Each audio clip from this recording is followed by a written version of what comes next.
I'm not gonna even hold you and make this intro super long, but today we're in the kitchen and I don't want to sound like everyone, but I am actually excited about this because I just didn't feel like I was qualified to talk about food on my channel, on my Instagram, on my TikTok, just because I'm not like a food blogger. I don't do like a whole bunch of recipes and things like that, but I do have a huge passion for cooking, and you guys are always asking me about cooking and post this, cook that. So today we are making our sourdough bread. You guys already saw a little bit of the footage, and I'm so excited about this because I initially wanted to get my hand into sourdough years ago, but I kept killing my sourdough starter, not knowing what I was doing. So if you guys are interested in hearing how to make your own sourdough starter from scratch, day one, just flour and water, let me know and I can do a video on that. But let's get into this video. Okay, you guys, I want to try to make this voiceover as simple, straightforward, and as easy as possible to listen to because I've experienced so many different trial and errors when it comes to making sourdough bread, making your sourdough starter, and everything like that. So let's get straight into it. So the first thing you're going to see me do is pull my sourdough starter out of the refrigerator. I was one of those people that thought that you had to feed your sourdough starter every single day. Let me just tell you, you don't have to do that. I actually keep mine inside of the refrigerator, and if you already knew this, good for you, but I was learning all of this for the first time. So whenever I want to bake something, I actually take my sourdough starter out of the fridge the night before and I allow it to come to room temperature. And even if you don't do that, you can still take it out and feed it like normal. So that's what we're doing here. I'm using a mix of all-purpose flour and whole wheat flour to feed my sourdough starter, and I use 100% hydration. Now, 100% hydration simply just means you're using equal parts flour and water. So here I'm going to be using 60 grams of all-purpose flour and 60 grams of whole wheat flour to make a total of 120 grams of the flours combined, and then I'm going to be using 120 grams of water. Now, I was one of those people that also thought you could just measure this out with measuring cups or measuring spoons, things of that sort, but you actually can't because they're going to be off. They're going to be off no matter what. A scale is the most accurate way, and you're going to get the results that you want with using a scale. So I'll link the scale and everything that I use down below if you guys want to check that out.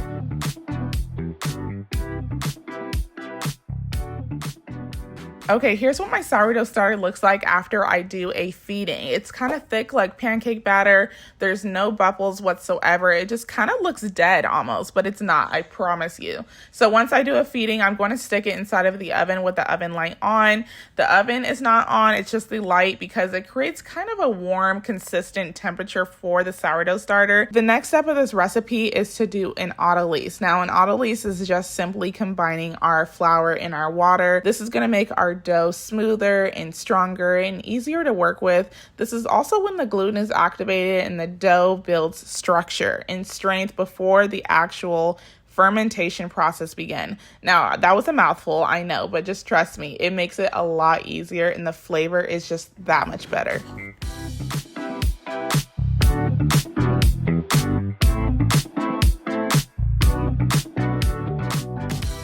For the autolyse, I'm mixing together 350 grams of bread flour with 90 grams of whole wheat flour and 350 grams of warm water, specifically between the temperature of 85 and 90 degrees Fahrenheit. So the autolyse is going to sit covered for 1 to 2 hours. I only had an hour this day, and this is me showing you that my sourdough starter was starting to wake up and it was starting to do that rise.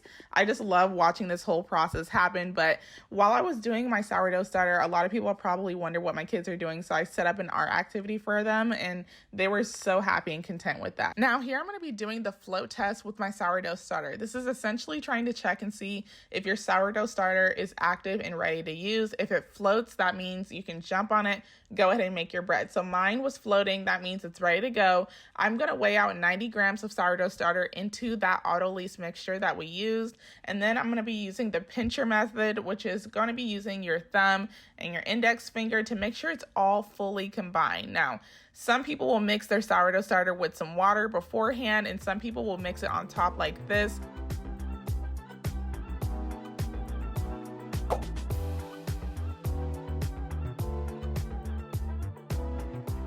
15 minutes later, we're back with our favorite scale, and we're gonna measure out 9 grams of sea salt, and we're gonna sprinkle that all over the top of our dough. And then we're gonna do stretch and fold, stretch and fold, stretch and fold over and over and over again until all of that salt is covered. And then we're gonna use that same pincher method to make sure we don't feel any grains or anything like that. And you can actually see the dough relaxing, which is exactly what we want. And then I'm gonna cover it again with that same plastic wrap, and we're gonna let it rest for 15 minutes. Okay, so now we're at the fun part. We're gonna be doing our first stretch and fold. I'm gonna try to be as clear as possible, but stretching and folding is basically going to replace kneading doughs. It's a lot gentler, and this is just going to build up that gluten, and we wanna stretch it without tearing it. That's the goal. So we're gonna be doing a total of 6 stretch and folds.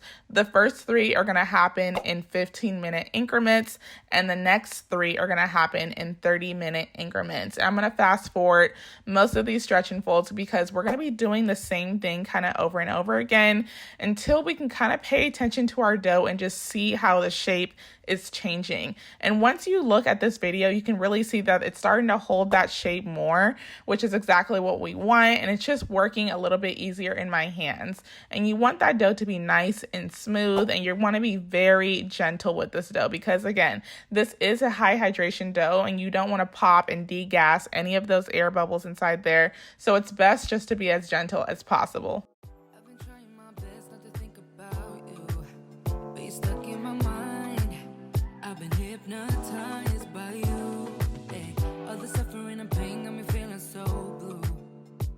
So 2 hours later, you're gonna let that dough do a bulk fermentation. So this is gonna be when you cover the dough, you're gonna let it sit inside the oven. You can turn the light on or off.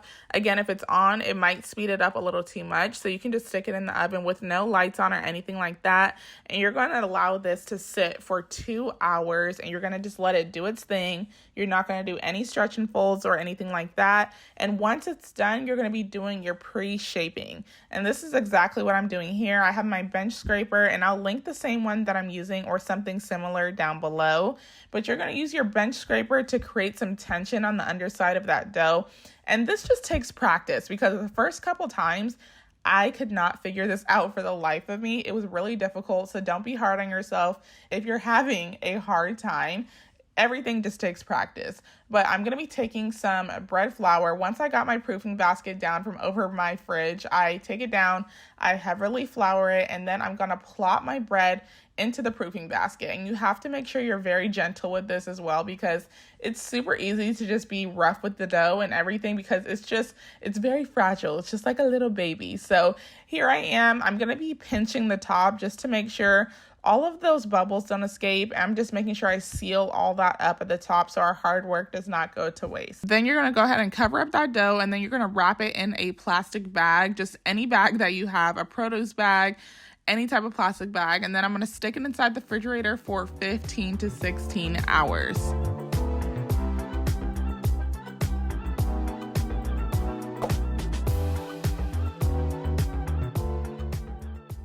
Okay, it's day 2 of our bread making journey, and now we're going to perform our poke test to our bread. I know it's a lot of tests, but just believe me. So this is our poke test. You're going to use a floured finger, and you're going to check to see how proofed is your dough. So if it springs back quickly, that means it's underproof.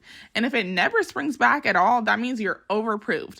But if it springs back slowly, not completely filling back in, that's exactly what you want to look for. And that's what that dough was doing. It was perfectly proofed. So now I know it's time to bake our bread. I'm going to set my oven to 500 degrees. Make sure my Dutch ovens are inside there an hour before we bake our bread. Now, this is super important. I didn't think that this mattered, but it really does. We can talk about that in another video. But once my oven has been preheated for an hour, 30 minutes to an hour, I'll say, then I'm going to score my bread into a style that I would like. This also takes a lot of practice because I've had a lot of failed attempts at making some flours that didn't go so well. And we're going to pop that into the oven for 25 minutes and let that cook. And then we're going to take the lid off, put it back into the oven, drop the temperature down to 475 degrees, and now you're gonna bake it for an additional 15 to 25 minutes. Now this just depends how your oven runs. My oven runs pretty hot, so I usually bake it between 17 and 20 minutes. That's just what works for me. And there you have it, you guys, a beautiful golden sourdough bread loaf. I could not be more proud of this bread loaf just because I feel like I'm always learning something with each loaf of bread that I make. So of course I had to cut into this one immediately because the kids were just ready. They want to taste it immediately, and this one was gone in like 3 days. Okay, so that is pretty much it for my sourdough loaf. It's not perfect. I'm still a beginner myself, so I hope you can take a lot from this video and just know that everyone's schedule, timing, and things like that are gonna be different for them. But if you're gonna look at this loaf right here, it's still so beautiful. I love how airy and open it is. I feel like it's a perfect loaf, honestly. It could have a little bit more height, but that has to do with, you know, feeding your starter, the strength of your starter. There's so much science that can go into sourdough loaves, and you can really take a deep dive into the bread making world if you want to. If you guys enjoyed this video, don't forget to like and subscribe. I would really appreciate that. Stick around. We're gonna be doing a lot of different like cooking things and things like that. So if you guys have any questions for me, leave it down below. But like I always say, I will see you guys on the next one. Bye guys.